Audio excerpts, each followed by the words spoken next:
Fired up, ready to continue to roll on. Okay, great. Yes. Now, first, before we get to Sabally, I want to say, if you're watching and you're grateful of Kerfato, let's see the stars rolling, because I always see Nene telling people, more the opal stars. Stars But just to let you know, if you send us stars, you are directly supporting the network, and it turns out to be money, and that and other revenue is what we use to help develop programs, this one on other programs, for us to be able to sustain our operations. So to all of you watching, send us stars, and Sabally, I feel fans all the stars. Kiankol fatu ko ale lolo kina ninko lolo nak akana mo jakali ya mira no laga explain it no seriously ma na katra kiankol fasala di no damante fo yalo badi bungol kamuneke right so sai ni ko e sta kina e kata rek okay afo okay ita no afo hanite ita afo ni ko lolo amang ko be stelen no ta eta sango santo yeah fenne be Facebook ka fo me ko stars ni o kinan drong e ka falina ke kodoti ase Kerfatou fanam makoy no ila programme ol ila isa yiri wandino ki yanko le badi bunko la tol yalo me mustas di ala kina no so I'm going to explain this minga ke ni ko mole ko stars kina right inka jele badi bunko ka foko ikatale ka stars ke ni stars sign oli ko le ta ya fenna instead of clicking on stars and sending us money so I see one body bunga. Okay, Usman says one body bunga fella with 200 stars. Thank you. You see? Oh, that way I understand. So that's evidence control. Yeah, understand le. Sayang afaram fancy la moli. So let's see ki uncle fall from back in. But seriously, this is what they do. So yeah, but we want to thank all of you. Me and Uncle stars send mole come ngafunyami. It helps to develop the network, and that way also we're able to bring you more programs and be at other places as well. This is social media is a new technology where you don't just have to rely on sponsors and other means, but your supporters and loyal followers can help you grow. And I think Gambia has gotten to a stage where that's what Kerfatou needs actually. Well, I think the entire media fraternity needs more support. There's this thing we call market failure in economics. When the market does not reward effort enough, there needs to be an intervention. In normal spaces, it will be government. This time around, we know government's position on media and media independence. So if you want independent media, which is an integral part of the democratic process, send stars. Keba Omar Sise, Keba Omar Boyan, thank you for the stars. We appreciate it. Kombonko, yeah. Badibu and Kombo have started, yeah. We salute them. We salute them. And Wasa also said, we want to thank them. And of course, we want to say, I want to bring update to what is happening, what is trending. That's what we start with. What is trending is this, the shooting.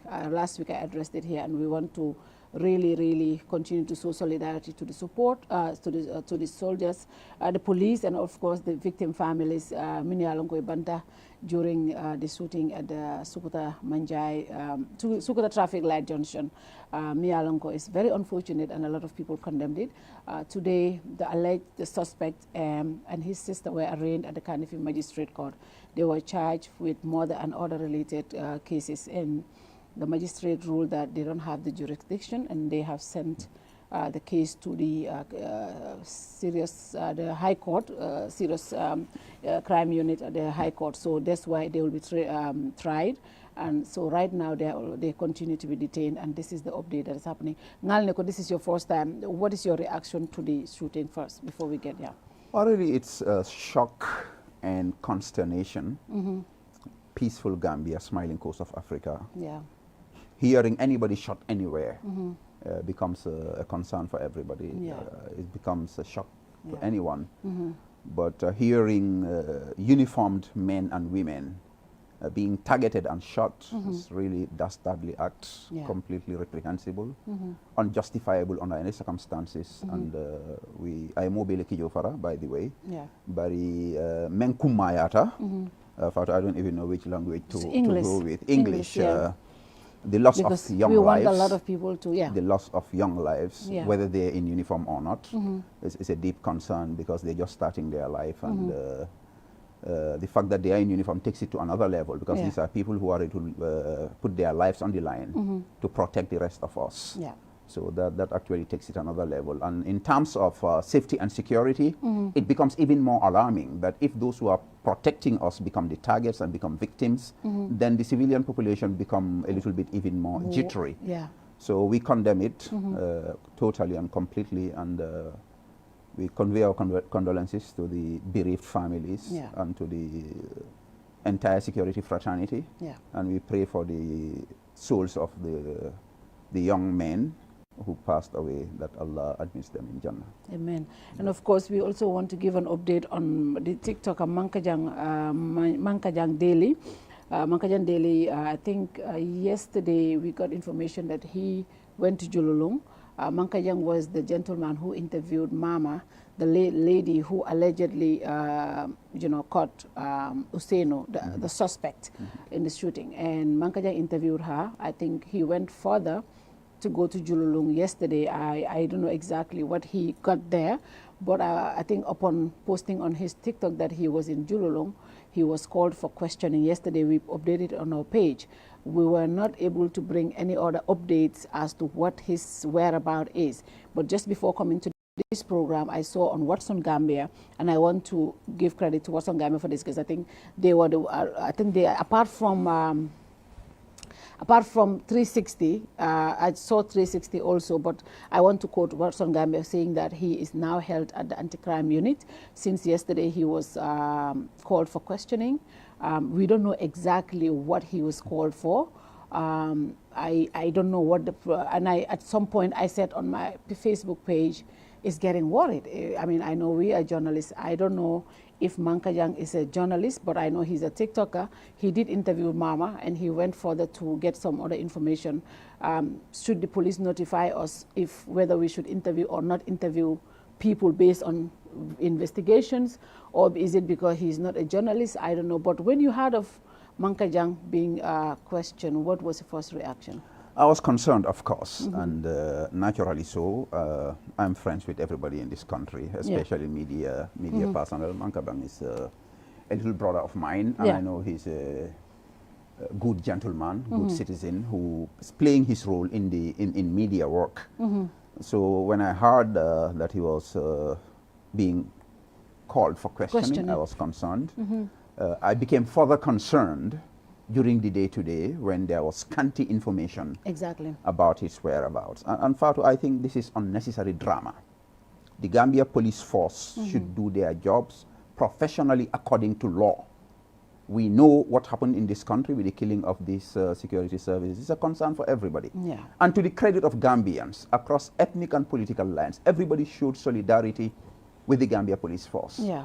But from then on, the kind of moves and missteps and misinformation and conflicting information coming from the side of government has not helped the situation. And I think it is our collective responsibility to these fallen men to make sure that we all play our roles diligently. The security has a role, which is different from the media, which is also different from some of us who are consuming this as civilians. I believe the Gambia Police Force has the responsibility to take the lead role and to create corridors of dialogue and consultation with all stakeholders, because the media is a stakeholder. Yeah. So if, like you said, the police feel that certain people should not be interviewed, I think they should come forward. It doesn't have to be a press release. Give us our guidelines, Exactly. Yeah. Call a few, or call the Gambia Press Union. Yeah. We are doing our work. These things happen even in the developed Western world. Yeah. When certain information is sensitive to national security, you protect it, but you don't do it by force or threatening people.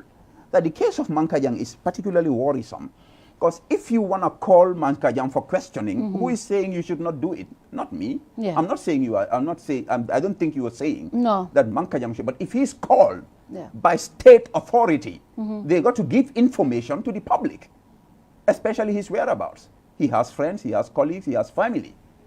I mean, I think this is really worrisome, and I want to put my concern on the record that the Gambia Police Force, they should improve on how they do their job. Yeah, yeah. I was equally concerned, because we are people who we are members of the media. The police will do their investigations, but we also want to know how the story is unfold. We want to know. Kerfatu spoke to the alleged shooter's brother the day after the incident, because we wanted to know what's the mindset of the family, what happened, who this guy is. And we did that. It was not because people wanted to tamper with the police investigations, but the media will also have a role to be accountable to society. You would want to tell them other things that maybe the police would not naturally would want them to know. So these things happen, but if you really think there should be guidance and everything, it's, like you said, there should be a dialogue between the police. I just want to say that there's a level of dysfunctionality at the office of the police PRO right now. I think a couple of months back, it was easier to get information from the police. I don't know, it looks like there are some change of personnel. I saw somebody being promoted, and of course, if you are new in the job, sometimes. But of all times, right now, it is fundamentally important that the police equip that office, and to make sure that you, the journalists especially, have access to that office. It will make life easy for both the police and the media. Yeah, and also before we come to yours, also, you know, recently when this incident also happened, the first person to react to it was the government spokesperson, Ibrahima Sankare. And I kept saying, I know Sankare was briefed, because, you know, Sankare would not come out and say anything without just being told, this is it. And, you know, a lot of us, including myself, said, whoa, Sankare, this is, you know, because some of the things that were said there, they were debunked by BAC and the family. And the police came out 2 days ago to say, actually, they're taking responsibility. They were the one that gave Sankare that information. How do you think that will affect the entire investigation going forward? Well, I think, like I said, when this incident happened, everybody was in solidarity with the Gambia Police Force and the entire security fraternity. I think my party, UDP, was one of the first to come out and openly condemn the act and show solidarity with the police. And we on social media, we saw practically everybody was. But when Sankare rushed into the fray, said certain things, and people could link ulterior motives to some of the things he said, people started raising questions. You know, when some of these allegations started coming that the suspect was working at Brikama Area Council, naturally the citizens allied with that particular office and that particular side of the political divide started being suspicious, started raising questions. You know, people started questioning Sankare, started questioning the police. I don't think that is useful to the police's process of trying to establish those who committed this crime so that justice could be served and served on time. So it's very unfortunate what happened, really, and I think for me it's unnecessary drama. I think the police, they need to take control of this process because everybody has their role. Government spokesperson has his role. This is a police matter affecting the police. In my opinion, I think Sankara should have just left this thing with the police for information to come, because at the time he was speaking, as far as I know, police were just at the beginning of their investigation. Yeah. They've not, and these things, I'm not a police officer, but I think I know that at some point, by the time you start stuff, some of the information you have, you would need to corroborate. Maybe some of the information you may need to even question yourself if you are an independent professional investigator. So, I mean, I think some mistakes have been made, missteps have been made that has affected public confidence. And the point for me is for the relevant authorities to learn lessons, but they should not squander the social capital, if I may call it, that the police have gathered from this very unfortunate incident. I think, again, since they're still arresting people, they need to communicate with the media so that people don't start speculating, and before you know it, conspiracy theories, that's already on anyway. Yeah. So it doesn't help anybody, and I think the focus for all of us should be on the families of the gentleman we lost, and the lady who's still trying to recuperate. And I think if we put that foremost, we would gather, the police would gather more cooperation from the public. Now, last Friday yourself, you were invited for questioning. Yeah. Tell us about it. How did it happen? They called you or they came to arrest you? How did it go? Well, of course, this country is very small. I had intel that the police wanted to arrest me with intent to link me to the alleged murder of this. You had that intel way before? I had intel 2 days before they called me in. Okay. You know, and I'm not surprised because it would not be the first time that an incident would happen and the police would try to link me with it.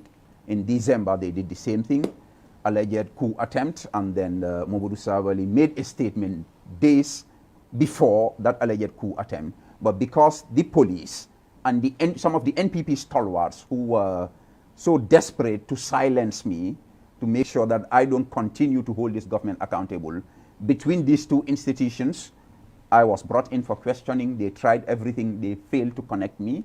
This time again, they came in, they called me on Friday, you know, and told me they wanted to have me at Kairawa police station. I said, for what? They said, a statement you wrote on Facebook.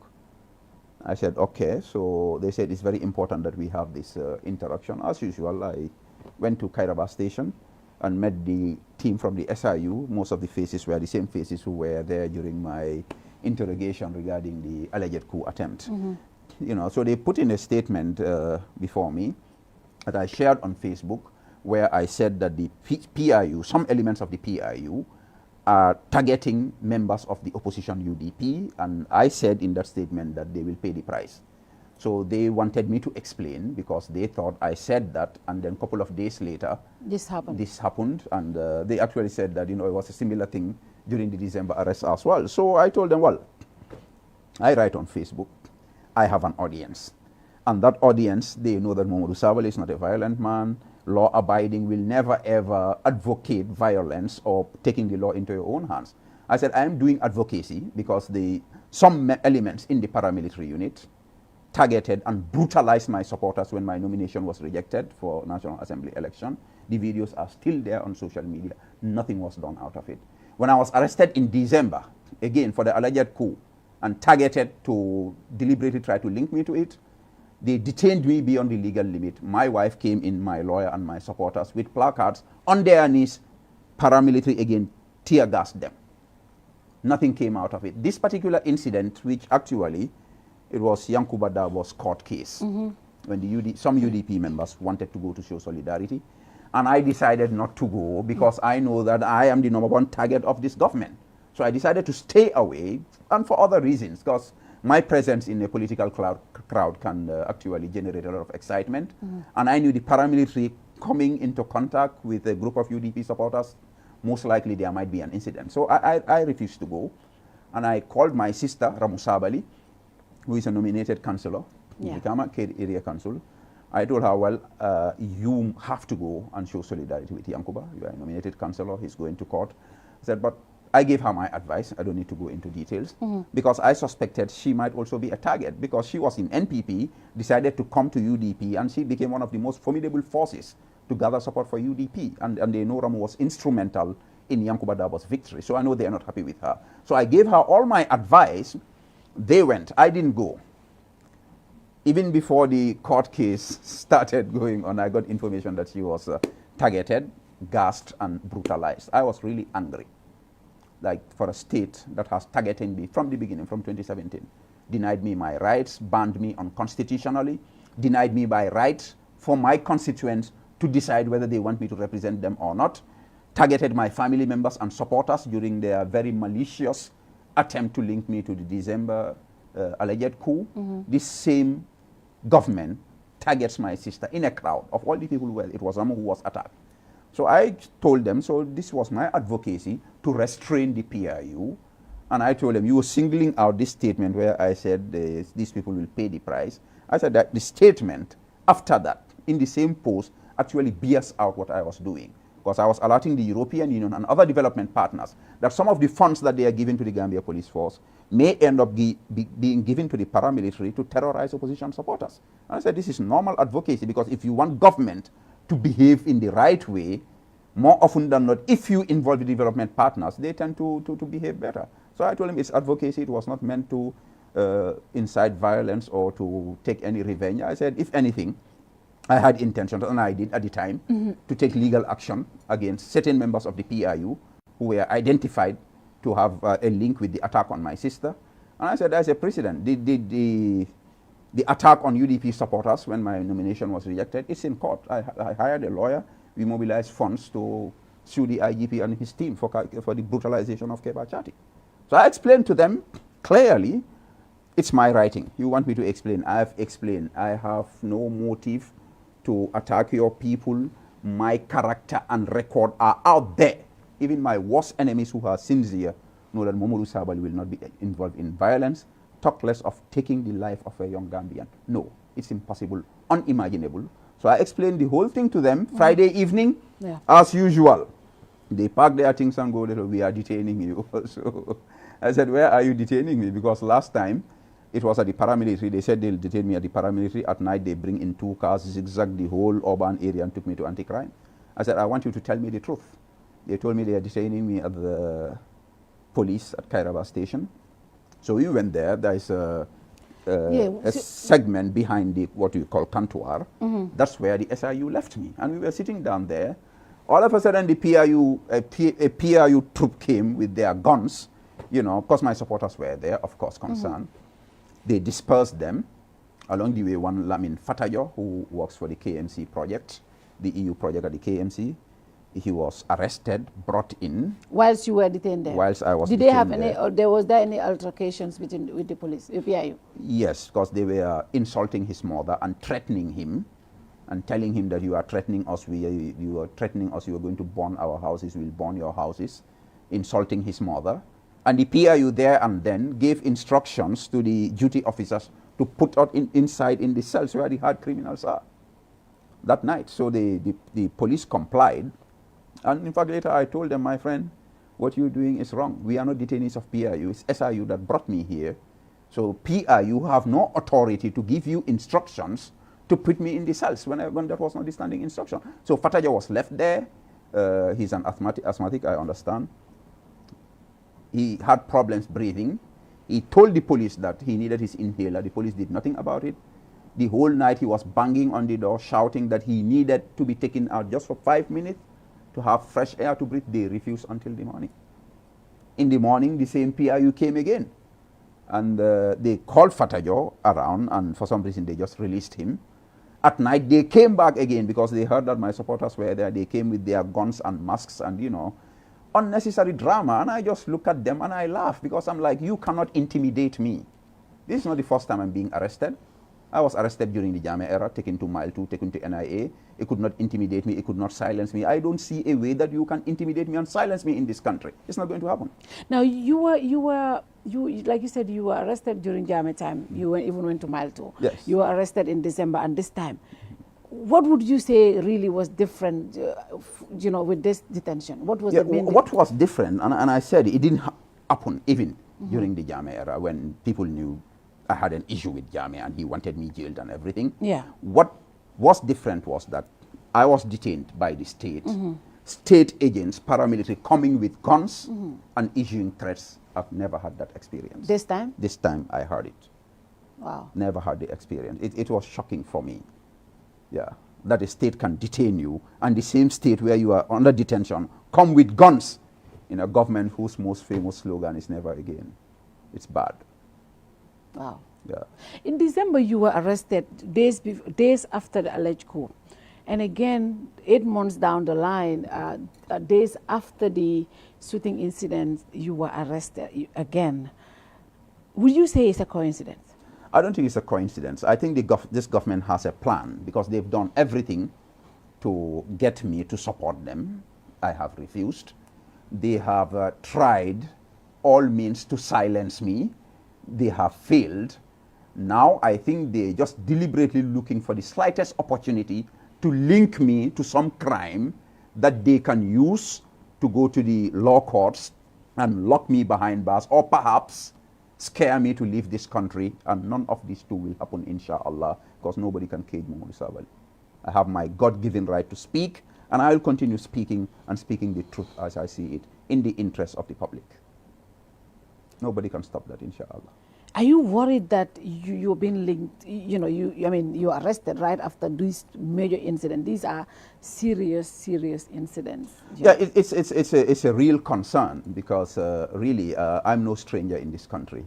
Everybody knows Mamadou Sabally, and everybody who knows Mamadou Sabally, who's sincere, knows that I would not do anything to break the law, talk less of violent crimes like treason and murder. Even my worst enemies who are sincere know that there is no way that I can get involved in these things.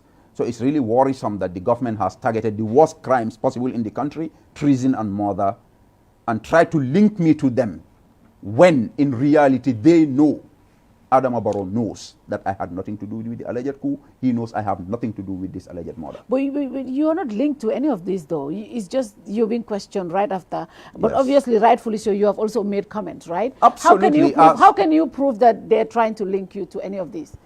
Well, Is there any proof? I am a politician, a social media commentator, Yeah, and I'm all over social media. I have a right to speak. yeah. In the first case, it was advice I was giving to some TikTokers. Yeah. Somebody cut a portion of that Mm-hmm. and decided to publish it. They picked that to try to link me to an alleged coup, and it failed. Mm-hmm. And I believe 100% that those who gave the instructions for me to be arrested knew I had nothing to do with the alleged coup, but they just wanted to use the coincidence to try to link me so that they can put me in one place and silence me. This one again, in fact, I saw a particular online paper that said that I was arrested because of comments I made about the shooting of the paramilitary. I never ever made any comment about the shooting of the paramilitary. I made my social media advocacy regarding police brutality. Yeah. 2-3 days later, the alleged murder happened. Noise started coming from NPP chat rooms, and a sitting government official, whom I feel too dignified to make him relevant by mentioning his name, a government official paid by our salary, fed by our taxpayers' money, coming out to say that I and my sister should be arrested. And before that, some NPP forums, I was threatened with my sister that they would attack me, they would kill me and my sister. NPP forums, the WhatsApp audios are right there. In fact, one of our UDP supporters, Sajo Dabo, made a whole YouTube, an audio that was later published on YouTube, saying that certain uniformed men were threatening my life, and he exposed them, but the police never took any step on these things. And this is the irony of it. A single 30-second audio from a UDP supporter allegedly insulting or allegedly threatening somebody, you will be called for questioning and detained immediately, even if they don't have evidence. But you can have a dozen and dozens of NPP people calling out my name, threatening me, uniformed men threatening me, and the police and the entire security outfit and the government will pretend that it's not happening. Do we have two laws in this country? One for government supporters and one for the opposition? Is this the justice we're praying for in our national anthem? Talking about that, your party have had its share of issues with the PIO. I remember some time back, there was a video that went viral where PIO officers recorded themselves saying they had attacked or tear gassed the UDP officers, and they were celebrating that. When it went viral, the office of the IGP issued a statement and said they were investigating the officers and they will punish them. Now, what have you heard anything from that incident? Because I do know we need to protect law enforcement officers.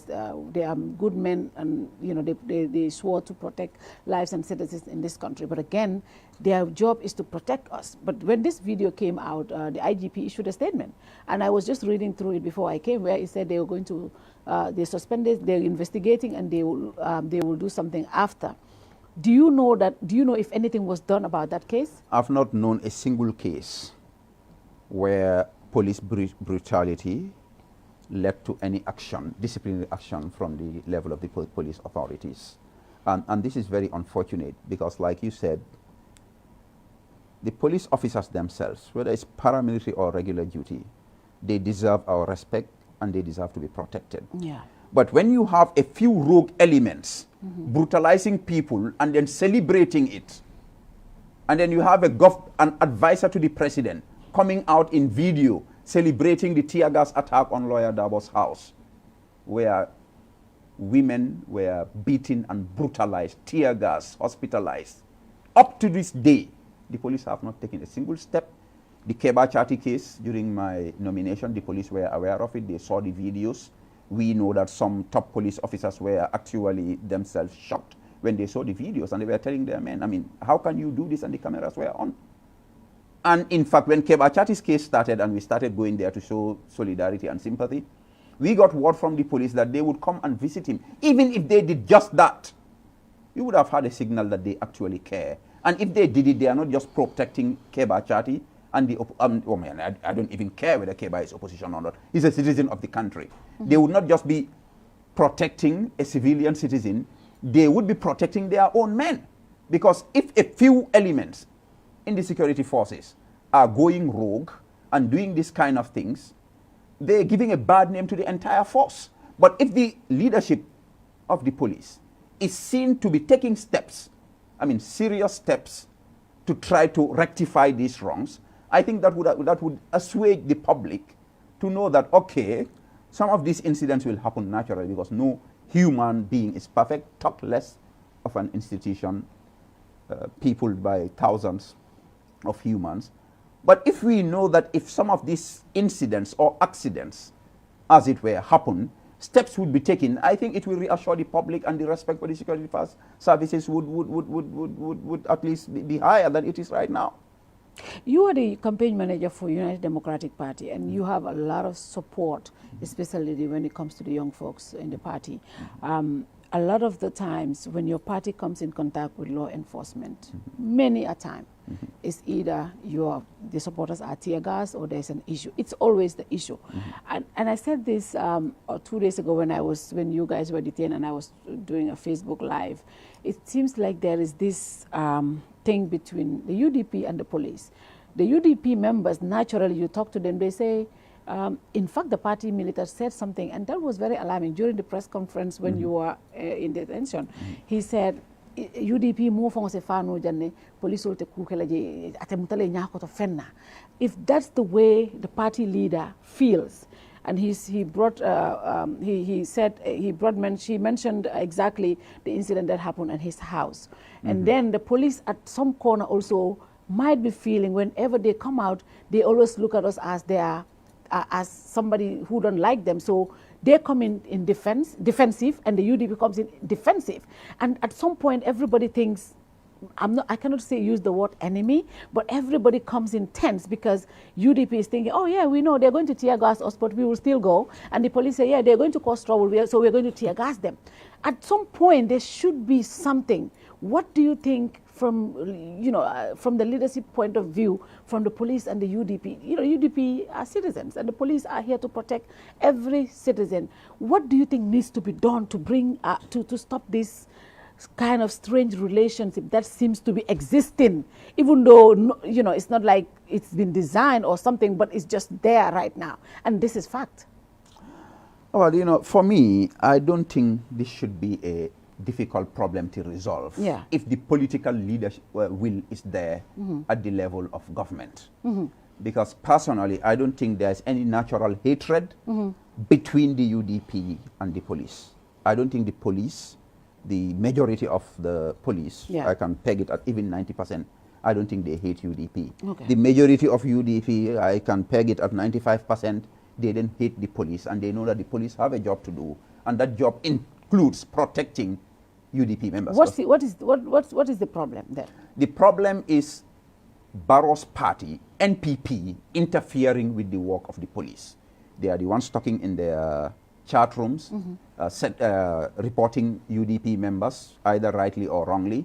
Any little incident that happens, they'll ask the police to pounce on UDP, they'll give names, and the police would go and arrest our supporters. And exactly, I see my friend Babukar Bahum and others kept saying Sabally, Sirifo Sonko and others should be arrested, and that really happened. Well, is that what you're trying to say? I will say the name. I don't want to give him the dignity of mentioning his name, because I do a lot of salawat, so we might bless his name a little bit. This is okay. Maulid Nabi. All right, okay. But he's my friend. That's these why people, he's even threatening the IGP. Yeah. But if NPP threatens the police and IGP, that's okay. It's other citizens. So my point is, and it's not an excuse for the IGP and the police command, because you are not paid by NPP, you are not paid by UDP. We all pay our taxes, and you work for all of us. We are all equal citizens. But if the NPP goons can go up to the IGP's office and threaten him and make him swear by the Quran, I mean, it's ridiculous. It's like a circus.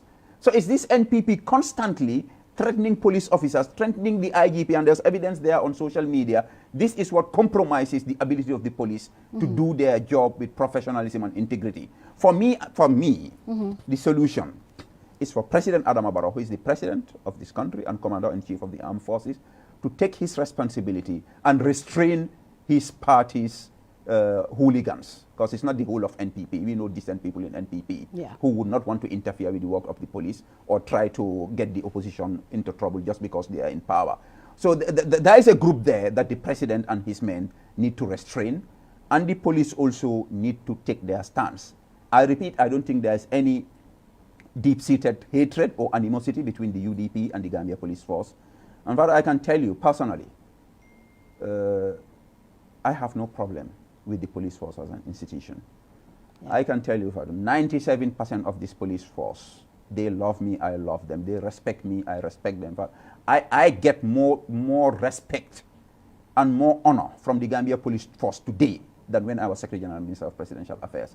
And I love and respect the police because my sister is a top police officer, and I lived in police lines. And these young men and women in uniform, they are my brothers. I deal with Gambian youths, whether you are UDP, even NPP youths. Whether you are police or army, we have the same mutual respect for each other. And I know what's happening in this police brutality, these incidents. I know there are police officers and men who detest this. Maybe they will not be able to say it, but they don't like it. But if the president is interested in peace and stability, if the president is interested in peaceful coexistence between the different political actors, let him restrain the few people within his party who are trying to make life difficult for the police, but let the police also be honest and sincere and professional enough to do their job, as we all swear when we serve, without fear or favor, ill will or affection. I don't think it's complicated, and I believe, and I'm speaking sincerely, wallahi. If I don't believe it, I will say it. Nobody controls it. I believe this problem can be resolved, but the police command, the leadership, they have to take their stance. And President Barrow, as commander-in-chief, needs to help his men to be able to do their job without much political interference. Listen to me. Okay. I said without much political interference, because I know politicians are politicians. Yeah. But the way the situation is going, it's about time that the NPP, they also restrain themselves a little bit and allow the police to do their job for our common interest. Because in situations of violence, these clashes, if police clash with UDP on the Westfield Brikama Highway, who knows if Fatu Toure is going to be the victim and Fatu has nothing to do with it because he's just driving, going to visit our family in Lamin. This is not good for anybody. And again, I repeat, I believe it can be resolved. Let us all have that will to be able to speak to each other to resolve these problems. I believe it can be done. And you think, because you see, I listened to some audios, especially from Rambo, a serving diplomat who is paid by the taxpayers, saying, cautioning the IGP. Yeah, well, just say threatening him. His exact words, IGP, mina lala mola ekaminfo, bayri koimu UDP let. And for those kind of statements, do you think those trigger some of these arrests? Obviously, obviously, the same guy. If they're telling you you are UDP, you want to show UDP some restraint, and be tough on them just to satisfy those who are accusing you of that. Do you think it's a human nature? Do you think some of those things would trigger some of the things that it's quite obvious that him and other members said the police should arrest me, and the police arrest me. Of course, so the IGP is under pressure, and the entire police command. Not good for them, because this country belongs to all of us. If conflicts erupts here, who can control it? Who knows where the effect of the country? We should all work towards resolving this, because this kind of tension doesn't look. If you're just joining us, I am here in the studios. Today I am with Honorable Mamadou Sabally. Mamadou Sabally is the campaign manager for the United Democratic Party. If you have been following Kerfatu, he was recently arrested and questioned about a post he made on Facebook. So today we're here to talk about that. And of course, if you're just joining us, Seno Stars, like I said, kanabadi bunka yake Kiankol ye lolo kina. Kiankol buka kikude. Kiankol ka dotin. But what are for ka kenyameng? No, say ni eka kenyame wolom. Right now, ning ibesta la nyadile yajile ya se send stars 200 or anything. So you bole click la drong, you stars ten. Click wala ka dete. Ka dete ha. Ay ka dete la. Ni ko click isamira fo ibe belo. So you send la wala nyama ma fo ya asta ma lolo ma kide. Ika dete le. Ni ya dete de ni ibesta sen la mole.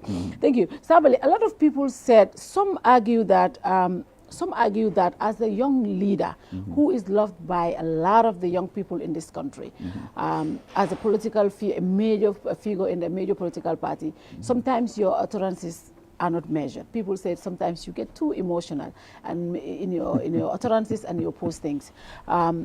When you make these personal statements, shouldn't that come from someone? Should that come from someone like your caliber, somebody who serves as a big role model to a lot of young people? I say this a lot of times, and it's not because you're my brother from Lamin. I say this. Tell me somebody at your age who worked at the central bank. Tell me somebody at your age who was the director of budget at your age. Show me somebody in this country who served as Secretary General, Head of Civil Service, Minister of Presidential Affairs at your age. I don't see it. You are that role model to a lot of people, especially for me and a lot of people from Lamin. We look up to you, and that's why a lot of people say, from Badibo. Not because I don't speak from it, I'm not a politician, but I look at this brother who I come from the same village, and how I look up to him growing up. That's how I look at it, and I see all the things that you go through, but still, when I speak about you, because that's how I feel. That's how I feel about it. I remember when I had an interview with Auntie Jay, and I said it, and I got emotional. She got emotional. But that's how I feel deep down. And I think a lot of people feel that, are still very strong. You make these utterances. But you should be a shining example for a lot of us to say, with all of these things, I'm still here. I'm happy, I'm smiling, I have a beautiful family, I'm doing all of this. So sometimes when you make those utterances, people see, with his caliber, why does he speak like this sometimes? Why? Don't you think sometimes? to control what people say, especially people like me who have a following, who have influence, to try to dictate what people say, not only to silence them, but to sometimes to micromanage how they operate, how they dress, how they smile, how they laugh, how they cry. So this is the ethos of conformism that the majority of people want to tread. But I'm a student and a disciple of the American philosopher Ralph Waldo Emerson. They call him the Sage of Concord. You know, so we are non-conformist and we will never conform. And that is the thinking and the philosophy behind my hashtag can't cage me. Nobody can cage me. It's the desire of the society to try to control you, to direct you, to dictate you. Nobody can do it to me. Yeah. Fatu, you know, you think young people who follow me, they are fools? They are following me for a reason. And the connection with you and them. They are doing it for a reason. I may have a few critics and a few jealous people out there trying to smear my image, but my real followers, my audience, they know me. They know that my heart is in a good place. And they know that I would never, ever direct them towards any direction that would put them in trouble or stunt their growth or make them to break the laws of the country. They know me, they know it. So whether I'll be measured or not, Fatu, I'm not an imam, I'm a politician. Sometimes I'm measured, sometimes I'm not measured. Nobody dictates to me when I'm measured and when I am not. Trust me, my posts on Facebook, my speeches, everything is based on inspiration. Ask the UDP people who follow me. Yeah. I do audios every other day. When I'm inspired, when I'm not inspired, it goes for weeks. Sometimes they call me, they are alarmed, they think maybe I've switched over to another party. I don't force things, I don't rush them. I act based on inspiration. When that inspiration comes, I give it out as it comes, regardless of whether Fatu likes it or Nyang Jai approves of it. That's not my problem. A politician, opposition in Africa, you want to be measured and that's your Bible, you will fail dismally. All I care about is that I don't wrong you, I don't offend you, I don't break the laws of the land. But being measured or not, and who decides what's measured and what is not, I know I will make mistakes. I'm a human being. I'm not pretending to be perfect. I'm not interested in that. When I make mistakes, I apologize. Yeah. When I make wrongs, I amend. But I'm not going to live my life according to the dictates and the perceptions and the whims and caprices of a few potential detractors, and to be fair, overprotective of you. Yeah. Like my mother's sister who traveled from Badibu to come to my house yesterday and say I should stop talking about this government. Yeah. It's not going to happen in a billion years. I'm going to speak as I see fit. I'll try as much as I can not to break the laws of God and the laws of man. Other than that, no, it's not going to happen. So during your detention, you know, in as much as you are loved by people, like you said, you are also you're hated by a lot of people as well. I mean, I saw a lot of people who say, Sabally might not be my cup of tea, but what is happening to Sabally today can happen to you or another person. To those people, what do you say? Well, I mean, because obviously you're not just defending Sabally, you're defending democracy. That is the point, Fatu. Yeah. And that's why sometimes, like these things, I was detained for 4 days. Yeah. My first detention, I was detained for 4 months, 5 months. So it's nothing new to me. I can deal with these things. I know how to handle these things. But the point is, who is the next person? So it's not about the personality, it's the principle that's wrong. And even NPP people should condemn this kind of illegal, malicious arrest. We've seen this over and over. Yeah. Sometimes those asking for people to be arrested ended up being arrested at a baila. Yeah. What is important is for the government to conduct itself according to the laws of the country. And to be, I mean, human systems, institutions, they are not perfect. But for the government of the day to try as much as they can to be fair to the citizens of this country. Because at the end of the day, you know what's my guiding principle? Is divine law, not even these mbojo human laws that can be doctored against people and institutions. No. I believe that whatever you do, hellfire and paradise is there, but it gets requited here. Whatever you do here, you see it here. I believe that, wallahi, fundamentally. And those in power should know that. You do it here. Let's be fair to each other. That's not rocket science. Let's govern the country according to law and allow the laws and the institutions that govern the law to function professionally. That's not rocket science. That is there for all of us. It's not just the opposition. You never know. Today it's me, tomorrow who is it going to be? Only Allah knows. But we don't wish ill for anybody, even our opponents in the political game. We just want fair play. We just want a level playing field. Is it going to be 100% level? Maybe not. But don't go out of your way to target people, try to smear their character, try to get them into it. It's not right. And it's going to backfire on you by the grace of Allah. He's a just God. When you're detained, I don't worry about you because I know your mental state of mind. But when I had Auntie Jay here the last time, I put this question to her, and I asked the family, hey, the family, I just wanted to know your take on this. During Jame time, you went to jail. Yeah. You went through everything. Yeah. And then when the new government came, I remember the first time you said, I just want to observe, I don't want to say anything. Yes. A lot of people even said you were supporting Barrow, but at that point you said you just want to see what was going on. Even though you were banned. You were banned to work for life. Yeah. You could not run for public office. You cannot do anything, basically. And now recently you're going in and out of jail. I don't know for how long will that continue. Yeah. Now, all of these things, do you ever sit and say, at this point, maybe I should just leave, go get a decent job. You're a master's holder, beautiful public life. Maybe I should just go and get a decent job somewhere and go live a beautiful life with my family. Very young family. Those thoughts do happen, Fatu, to be honest, and both from within and from without. Like somebody sent a message to my niece that I should go to Dubai immediately, he's get me a job and blah, blah, blah. So I just tell him it's not going to happen in a billion years. Because countries are built by citizens. And wherever there is a great nation, there are names and surnames associated with its struggle. People who toiled and moiled died. People died for their country. I mean, people struggled for their country, were exiled for their country. America, it's the Benjamin Franklins, the Thomas Jeffersons, Some of them, they got nothing out of it, but America is the greatest country today. Nelson Mandela, 27 years in Robben Island. You think 10 years at Pretoria, I actually visited his house when Zuma was there. You think that compensates 27 years? But it's an idea liberating and inspiring millions of people around the world. Muhammad sallallahu alayhi wa sallam and his Sahaba lost their lives, lost families. And the success of Islam today in terms of numbers, they didn't even witness 10% of that. But it's a principle and ideal worth it. Somebody has to do it. Somebody has to pay the price. My family, I really care about them. They know I don't want even a fly to touch them. They know how much I love them.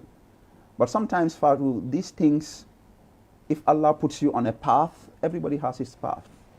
Yeah. And sometimes you get to a level in your life where those small voices speak to you and you know the path to tread, even though occasionally the satanic voices will come either in human form or within yourself. No, it's not worth it. Do this, do that.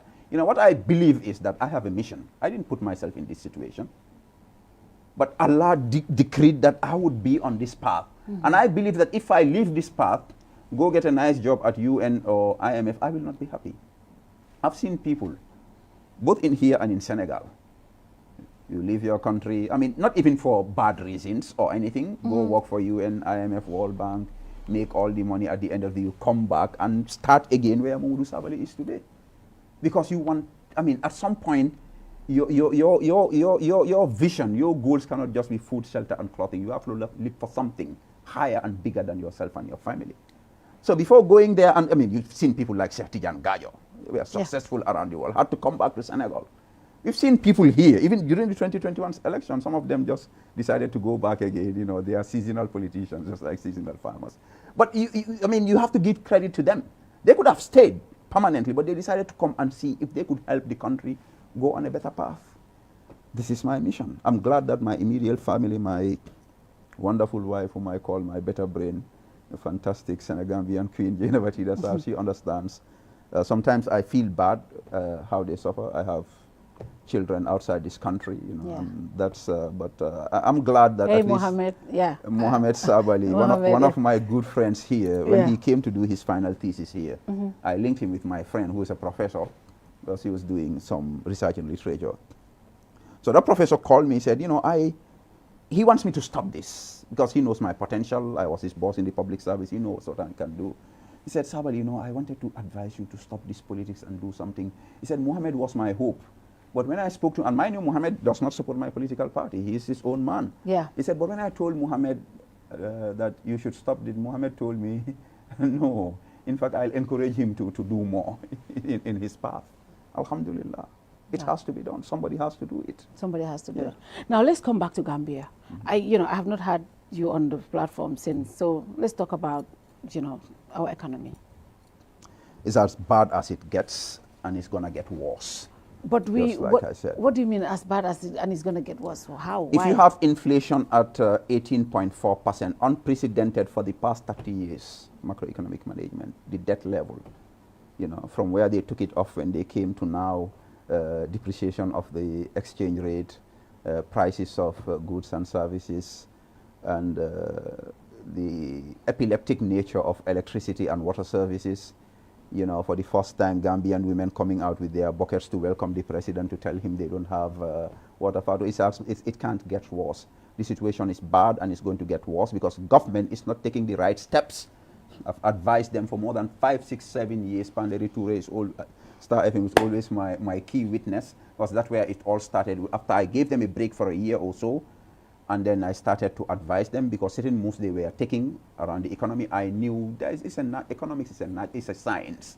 You do certain things, you get certain results. It's incontrovertible. I advised them, they never listened. The situation started getting bad and bad and bad until now, and still they have not changed course. Because things are right now in Turkey, for instance, Erdogan thought he could play games with the economy, and I think they even called it Erdoganomics or something, and they were letting inflation run loose. Now they have to change course immediately. So Gambia was supposed to do something like that. Extensive fiscal expansion, inflation is going up, exchange rate, your prices are going up. At some point you say, okay, now we need to stop, we need to reverse. But it's still the same thing. What I've seen though recently, CD Keita's mid-year report to the Assembly, I found that quite interesting. How? In that their expenditure, they were able to maintain it a little bit below the target for the first half of the year. Is it because the grants that were supposed to come in did not come in? Well, I think there were some level of shortfalls in terms of inflows, not just grants, even revenue. But Fatu, I know how government was. I was budget director. In fact, the first report, a journalist sent me a report from Standard. I was eager to jump on then. I could not see. I said, send me CD's full report. I think, surprisingly, CD did quite well for the first half of this year. Ironically, it's his governor who is being rogue with the economy. And I think CD should rein in his governor. You have a governor central bank who is behaving like a mid-80s economic planning and development minister. What do you mean by that? The governor is lending money to the government, and that's the most dangerous kind of lending. It's better for them to go to the markets, money markets, and take money than central bank financing. These road projects, buying buildings from government that the central bank doesn't need. The central bank is lending money to government, and the central bank's ways and means of intervening in the foreign exchange market. We're hearing so many stories. Usually it's the Ministry of Finance that misbehaves, and then the central bank will call them in, even though they are our bosses, will take measures to try to curtail the impact of what they do. But here, what I'm seeing, I'm really concerned. I'm really concerned with what's happening. And like I said, there's no end of the suffering in sight. But our currency is pegged at a better rate against the dollar than any other currency in the sub-region. How do you explain that? Fatu, what you don't know, the Gambia has had a track record of macroeconomic stability. Gambia was the darling of the IMF and some of these development partners after, of course, the mid-80s crisis when, to his credit, the late Sheriff Sekou Sise and his team came in and did really miraculous work in turning the situation around, stabilizing the economy. So when we come to a level where you start comparing Gambia with some of these countries in the sub-region, will be Panchankalantale, because this place was the supermarket of the sub-region. People coming in from all over, buying stuff here, and that's why Gambia, if you look at the time series statistics of imports in this country, you find out that what Gambia imports is way too big for our consumption. But that's because they come in from Senegal, from Bissau, from Mali to buy from here, and that brings in foreign exchange that shows up our exchange rate. But because of these high tax levels and inefficiency of the tax system, among other things, we've lost those advantages, and these are all the reasons where Gambians are seeing unprecedented suffering. So the government needs to rethink its strategies and constrain themselves. But at least the first report, the minister's first report. Yeah, surprisingly, I think I'm going to study this further. But I know, like what you said, the shortfall in grant inflows, not just grant inflows, even revenues might have explained some of it. But like I said, Fatou, I was budget director. I know if government wants to spend money, there is nothing to stop government, even monies they don't have. Yeah. So I think I'll give them some credit for what I saw in terms of performance for the first 6 months of this year. What is your assessment of the asset recycling that we have seen that the government is taking? The ferry, our bridge, the Senegambia bridge, you know, they have an agreement with with Africa 50 to do asset recycling. I mean, a lot of people, I don't know what you take, is on say we can do way more, we can make way more money than what Africa 50 is offering. What's your take on that? It's bad and it's completely unjustifiable, unprecedented, and it just shows how desperate this government is to rake in cash now to spend when they could have gotten the same amount over a period of time. And it's a sign of the reckless fiscal indiscipline of this dispensation. A fresh asset like the Senegambia bridge that is bringing you in, I think what is the statistics? About 50 million. The minister said about 40 to 50 million, because the other minister said about 40 something, the other said 50. So it's about, an asset that's giving you that. Why do you want to sell it? In 30 years, that is about 300 million. What we know in asset recycling, what they're doing in the UK, for instance, and it's a relatively new concept, old prison buildings, old dysfunctional government infrastructure, that's what you recycle. Those who are taking it over come in and invest, and then there are spillover positive externalities. But a brand new asset, that is a grant, not only for the Gambia, because the bridge is supposed to benefit the entire sub-region in terms of intra-ECOWAS trade. Yeah. You take that and give it away because you want money in advance. No, Fatou, this is bad. It's bad. I completely condemn it, and I think definitely the National Assembly should not allow it to happen, even though I'm hearing stuff like Sidi Keta saying he doesn't need the approval of he said that, of the assembly. So I don't know. Is this the dog wagging the tail or the tail wagging the dog? Should we be worried? Because if they recycle, if they have an agreement with Africa 50 for the ferries, now what we have also seen, the president have set up a new commission which will look into the SOEs. Now, for me, I don't know, the government have not said that, but during the swearing-in ceremony, the mandate of that commission, if you look at it, is number one, to look at these SOEs, to see how viable they are as a business, to see whether they should be liquidated. All of these are the mandate, meaning if the commission comes out and say, oh, Gamtel, for example, are not making money, they cannot do this, they don't have this, so they will say, oh, let's do asset recycling, get money, or let's get shares, people buying shares. Do you think, are you also foreseeing something like that with the establishment of the SOE commission? I am totally against the establishment of this commission, and I think Barrow's advisors are fooling him into doing things that would be detrimental to the entire country, not just the economy. The Gambia Public Service has a structure that, whatever, has been functioning by our standards. Yeah. I think President Barrow, when he won the election, he wanted to tinker with the system to make it a little bit more efficient. I believe he had good intentions.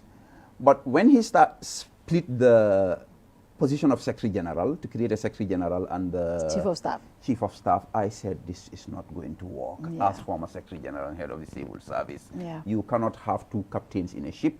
What has it created for the government? The government is dysfunctional. You have a chief of staff that is dishonest and is misleading the president. And you have a better qualified, more intelligent, more decent, more responsible Secretary General. You sideline him. I understand, sir, now some of these public officials, civil servants, will have to create 2 files, one for the chief of staff, one for the Secretary General, creating that office of the full office of public service, Ministry of the Civil Service.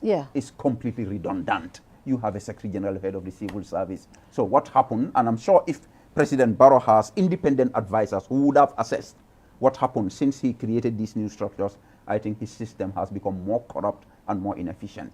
It's bad. So let me get to the commission thing. You've had that experience. Now you have government ministries. Each of these parastatals reports to a line ministry, who advises the president. Each of them has a board. My friend, ya ronka nyine fo baro la mansakunda na la mola kam tago ni tata lo nyini iko lo kuliyata le me fanyun no lo la fa wakang iko ibe fanyun na no le bang. I mean, I think it's completely disingenuous, and I believe there is some mafia cabal in this country working outside of government who has control of this government. So they want to bring in their people to supervise some of these parastatals and sell them to their friends and colleagues in the private sector, in the Gambia and abroad, so that they can loot the entire country's commanding heights, our most strategic assets. You know, if this government cannot build this country, they should not destroy what they met here. I'm totally against this state-owned enterprises commission. I think it's bad. Now, I'm going to bring you back to the position of Secretary General and the Chief of Staff. Because, you know, the Secretary General is the head of the civil service. And it is always at the seat of the presidency. Because the Secretary General should be next to the president. You know? That's how it has been from Jawara time, Jammeh time, up to now. And he had worked especially during Jawara time and Jammeh time. Now, the Chief of Staff now is the one at the office of the president. The Secretary General is outside State House now. And just like you explained, how does this affect the proper functioning of the civil service? Who does these people report to? The presidency now, you know, the Chief of Staff is responsible for the presidency. Who is this Secretary General responsible for at this point? How does it work? Really, I don't even know. I think the entire government structure is confused.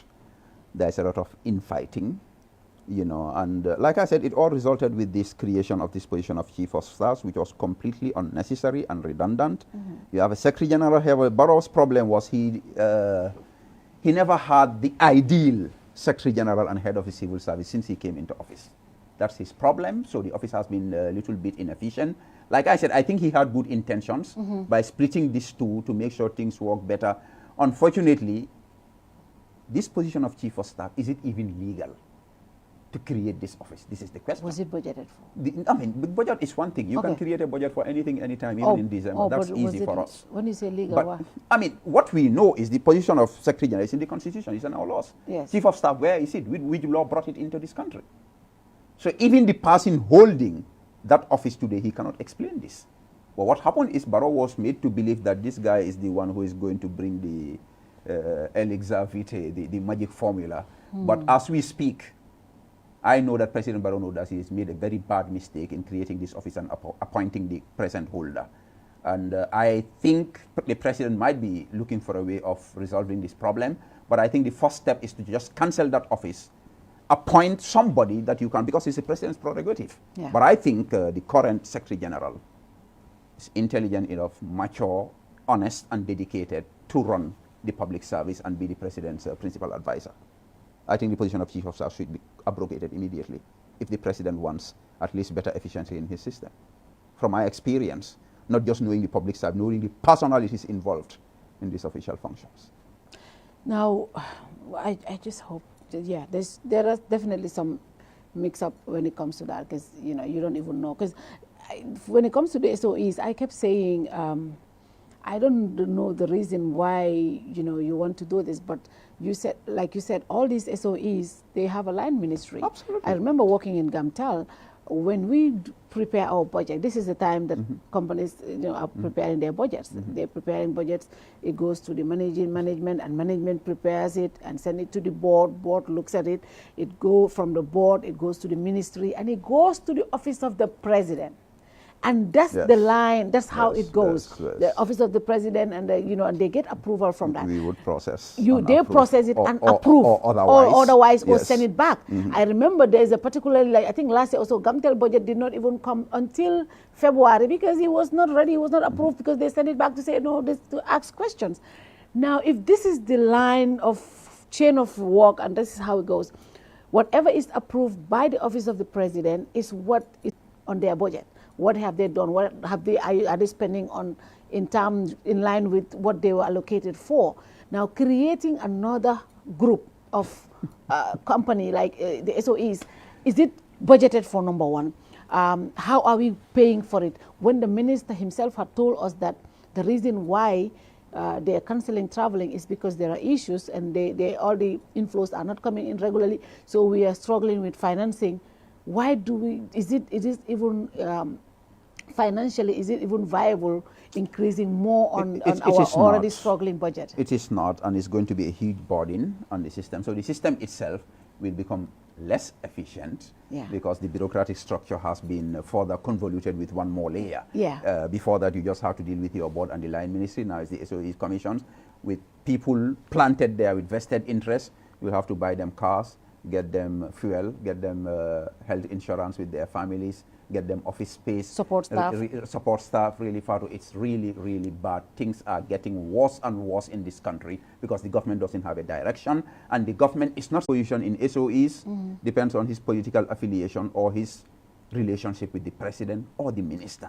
So long as that is happening, these SOEs will not function properly. So long as if Lamin Jai goes to work at Gambia Ports Authority and the wife gave him a yellow shirt as a birthday gift, because of that you label him and you move him from Gambia Ports Authority to another institution, you will continue to weaken this institution. And this is what is happening. Appointments are on patronage, on political affiliation or personal relationships. So even if you bring 10 more SOE commissions layer upon layer, the system will just get worse. The system should be clean, corruption should be frowned on and punished. But where you have a minister getting his ministry to award contracts to his private company and gets away with it without a frown, where you have a president saying that audit reports are just opinions, the system is not going to get better. Forget it. Wow.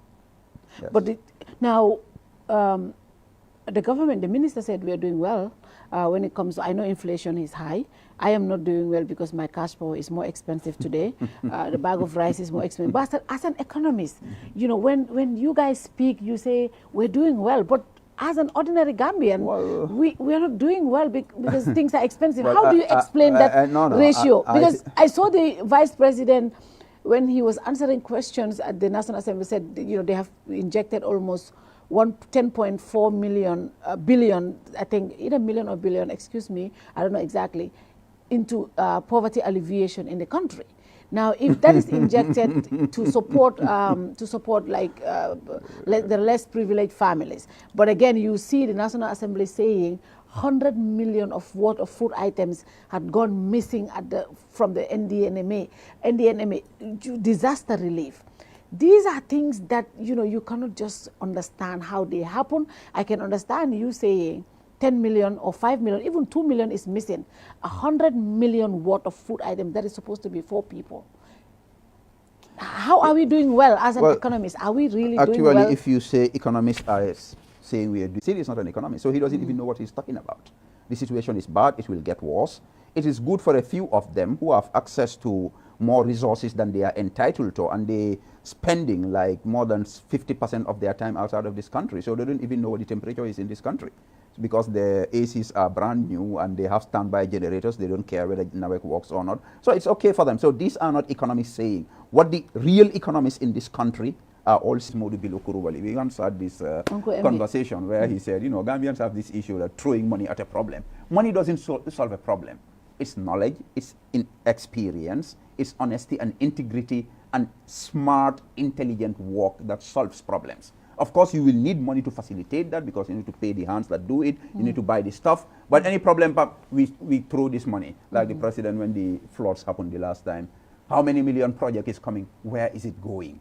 So what the vice president said is belied by what the audit reports are revealing at the National, and I want to commend the National Assembly. I'm not always their biggest fan, but these days what they are doing, especially our own caucus led by Honorable Alaji S. Davo, I think this is very important. And if I were President Barrow, I would take a non-partisan stance on these revelations at the Assembly. And just let due process take its course. I'm not saying that if a particular ministry is accused of not being able to account for a certain money, you do Jame style and pick them and take them to drug squad, and I'm not saying that. But recommendations by the Assembly should be looked into. Not even looked, but implemented according to due process. Fatu, this is not rocket science. Because if President Barrow really wants the people who voted him into power to be happy, he should be interested in making sure that the monies that his government is pumping